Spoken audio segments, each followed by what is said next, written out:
যে দুটি লঞ্চের মধ্যে ঘটনা ঘটেছে সেই দুটি লঞ্চের ইতিমধ্যে আমরা রুট পারমিট বাতিল করে দিয়েছি। আমরা দুটি তদন্ত কমিটি করেছি, কারণ আপনি জানেন যে বিষয়গুলো তদন্ত না হলে এখানে কিছু মানে পেপারসের বিষয় আছে। আমরা খুঁটিনাটি তদন্ত করে দেখব। 3 দিন করে সময় দেওয়া হয়েছে, যেহেতু এখন বন্ধ চলে, খোলা 3 কার্য দিবস। একটি বিআইডব্লিউটিএ থেকে করা হয়েছে, যেখানে সাইফুল ইসলাম আমাদের বিআইডব্লিউটিএ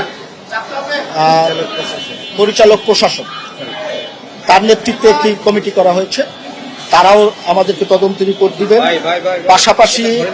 পাশাপাশি মন্ত্রণালয় থেকে, নৌ পরিবহন মন্ত্রণালয় থেকে মন্ত্রণালয়ের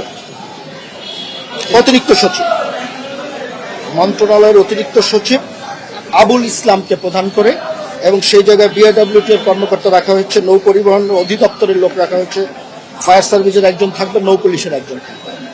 তো আমরা এই বিষয়গুলো নিয়ে খুবই সিরিয়াস, এবং প্রকৃত পক্ষে যাদেরকে দোষী সাব্যস্ত করা হবে তাদের বিরুদ্ধে আমাদের সর্বোচ্চ আইনগত ব্যবস্থা আমরা গ্রহণ করব। কারণ নৌপথে কোনো ধরনের দুর্ঘটনা, ছোট্ট একটি দুর্ঘটনা, সেটিও আমরা এইখানে আমাদের অ্যালাউ করার কোনো সুযোগ নাই।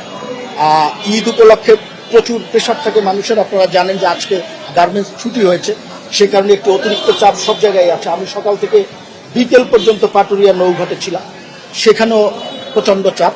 আল্লাহ রহমতে সুস্থভাবে যাত্রী পারাপার করছে, এখানেও সুস্থভাবে সবকিছু হচ্ছে। একটা দুর্ঘটনা ঘটে গেছে, এবং আমরা যিনি নিহত হয়েছেন তাকে সর্বোচ্চ, যদিও মানুষের কোনো ক্ষতিপূরণ দিয়ে মানুষকে ফিরিয়ে আনা যাবে না, তাকে সর্বোচ্চ ক্ষতিপূরণ দেওয়ার আমরা চেষ্টা করব। যিনি আহত অবস্থায় আছেন, আমরা খুবই কেয়ারফুল বিষয়টি নিয়ে। আমি আপনাদেরকে আরেকটি আমার কাছে খুব দুঃখজনক বিষয়, তারপরে বলতে হচ্ছে,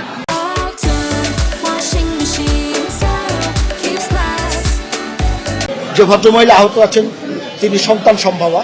আমরা ইতিমধ্যে তাকে পরীক্ষা করিয়ে দেখেছি, সন্তান সুস্থ আছেন, উনিও সুস্থ আছেন, বা হাত পায়ে ইনজুরি আছে।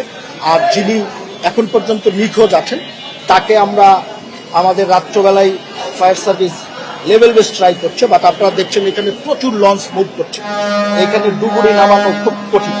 আমাদের লঞ্চ যখন চলাচল একটু কমে যাবে তখন ফায়ার সার্ভিস চেষ্টা করবে, এটি আমাদেরকে কথা দিয়েছে, এবং কালকে সকাল থেকে ফুল সুইংয়ে আমরা ওই বিষয়টিকে সমাধান করার চেষ্টা করব। মোট কথা, যারা ক্ষতিগ্রস্ত হয়েছেন, নিহত হয়েছেন, সেটিকে তো ফেরত দেওয়া যাবে না, বাট আমাদের যে দুটি কাজ, তাদেরকে যথাযথভাবে সুস্থতা প্রদান করার জন্য সেবা প্রদান করা, যিনি নিহত হয়েছেন তাকে যতটা সম্ভব পরিবারের পক্ষ থেকে ক্ষতিপূরণ দেয়া, এবং ভবিষ্যতে যাতে এই দুর্ঘটনাগুলো না ঘটে সেই জন্য যারা এটার সাথে অভিযুক্ত হবেন বা প্রমাণিত হবেন, যাদের দোষ প্রমাণিত হবে, তাদেরকে দৃষ্টান্তমূলক শাস্তির আওতায় আনা, এবং যেটি আপনাদের মাধ্যমে আবার আমরা জানিয়ে দিব যে এই ঘটনা ঘটেছে, কি শাস্তি ব্যবস্থা করা হয়েছে, কতটুকু ব্যবস্থা করা হয়েছে।